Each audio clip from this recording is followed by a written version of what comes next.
Welcome to another episode of Skin Experts Education, the truth about vitamin C serum and what the science actually says. Vitamin C serum is everywhere right now.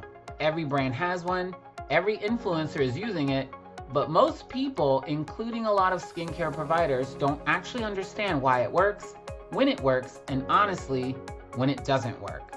So let's talk science. Your skin naturally contains high concentrations of vitamin C. That's for a reason.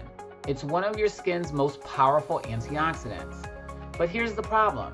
Things like UV exposure, pollution, stress, and just the normal aging process deplete those levels over time.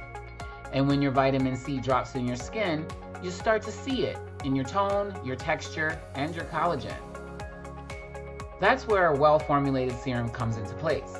Now, this is important. Not all vitamin C serums are created equal. The form matters. You want to look for L-ascorbic acid on the label. That's the most active and most researched form. There are many other derivatives, but the evidence behind them is significantly weaker. Concentration matters as well. Research shows that for a product to have a biological significance, the concentration needs to be above 8%. But here's what most brands won't tell you. Going above 20% does not increase effectiveness. In fact, it increases the risk of irritation without any added benefit. You really want to aim for the sweet spot of 10 to 20% with a pH lower than 3.5. You also want to make sure that it is in a glass bottle that is dark. Anything in plastic or anything with a light colored glass bottle will not be a good source, as the light will damage the vitamin C. Now, what does it do when it's in your skin? 3 things the science consistently supports is that it stimulates collagen synthesis, provides antioxidant protection against UV-induced photo damage, and it decreases melanin formation, which means it directly targets hyperpigmentation.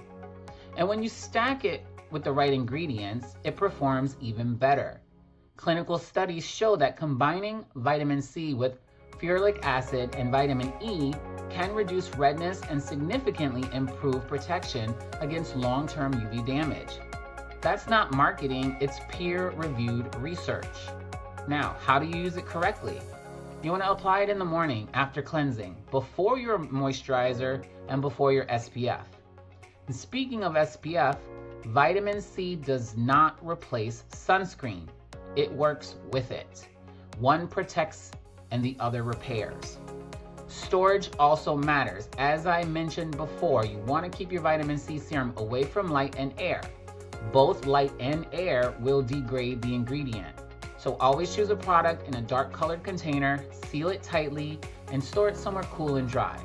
If your serum has turned dark orange or brown, it's become oxidized, it's done, replace it. And if you have sensitive skin, start low and go slow. Give it at least 12 weeks of consistent use before you judge whether it's working, because that's what research actually recommends. Now the bottom line, vitamin C is one of the most evidence-supported topical ingredients in skincare. When it's formulated correctly, stored properly, and used consistently. Everything else is just marketing. That's the science, folks. I'm Damian Jenkins, and this is Skin Experts Education.